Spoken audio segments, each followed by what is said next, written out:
Bonjour tout le monde, j'espère que vous allez bien. Aujourd'hui, vous allez devoir identifier une voiture pas très connue, donc ça me semble être difficile. Mais quand je pense ça, vous êtes plus nombreux à trouver, allez comprendre. Je vous donne tout de même un gros indice avant même de débarrer le quiz, en vous disant que cette voiture n'a été produite qu'en cabriolet. Ce qui n'est pas si courant, il y en a, mais pas si nombreuses.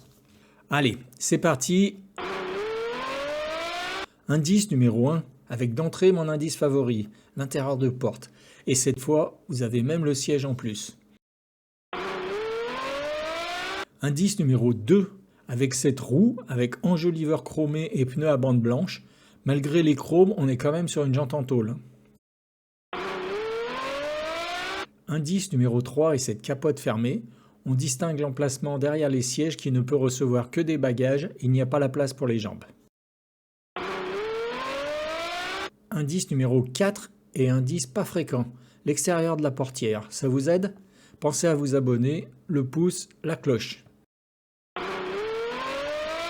Indice numéro 5, avec ce phare et quelques courbures qui pourraient bel et bien vous aider. Moi, ça me fait penser au modèle qui lui a succédé. Indice numéro 6, avec ce feu arrière et ce pare-choc qui éclaire la plaque d'immatriculation. Tenez, je vous le mets sous un autre angle. Indice numéro 7 et la malle arrière. On distingue également la capote fermée. Pensez à me dire en commentaire quel indice vous a mis sur la voie ou vous a dévoilé le modèle. Indice numéro 8 et ce tableau de bord ainsi que le haut des branches du volant qui vous laisse deviner que c'est un volant banjo. Indice numéro 9. Là c'est le gros indice. Je n'ai pas souvenir d'une autre voiture qui a ce type de clignotant tout seul de cette forme. Indice numéro 10, la partie centrale du tableau de bord et le levier de vitesse au tableau de bord, comme sur la 2 chevaux. Mais attention, tous les modèles n'ont pas eu ce levier de vitesse, certains l'avaient au plancher. Indice numéro 11, un petit 4 cylindres avec 2 carbus SU, ça vous rappelle pas un autre modèle? Et enfin, indice numéro 12, tout l'habitacle, qui est très joli je trouve. Allez, tiens, je vous le mets depuis l'autre côté. Vous l'avez? Vous l'avez pas trouvé?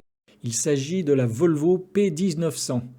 Désireux de conquérir l'Amérique, Volvo se lance dans le développement d'un cabriolet tout en fibre de verre, ce qui était osé pour l'époque. Comme mécanique, ils mettent le moteur de la PV 444, le 1400 cm3, que l'on pousse à 70 chevaux avec l'installation de 2 carbus SU, exactement comme ce sera fait plus tard sur la P1800, mais avec une cylindrée de 1800 cm3. Ce moteur est accouplé à la boîte 3 vitesses, elle aussi de la PV 544. Produite en 1956 et 57, ce fut un énorme échec commercial. 68 exemplaires seulement ont été produits, dont plus de la moitié ont été vendus aux États-Unis. Mais pour une voiture dont le prix était double de celui de la 444 et à peine en dessous de celui d'une Corvette, la finition et le moteur n'étaient pas à la hauteur. La fibre de verre posa pas mal de problèmes d'alignement et de bruit.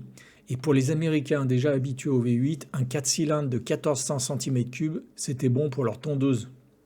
Avec 68 exemplaires, ils ont trouvé le moyen de proposer 2 leviers de vitesse, l'un au tableau de bord, l'autre au plancher, comme la plupart des sportifs de l'époque. Volvo a tout de même su en tirer les enseignements, puisque la P1800 qui suivit fut une véritable réussite commerciale grâce à l'expérience tirée de la P1900.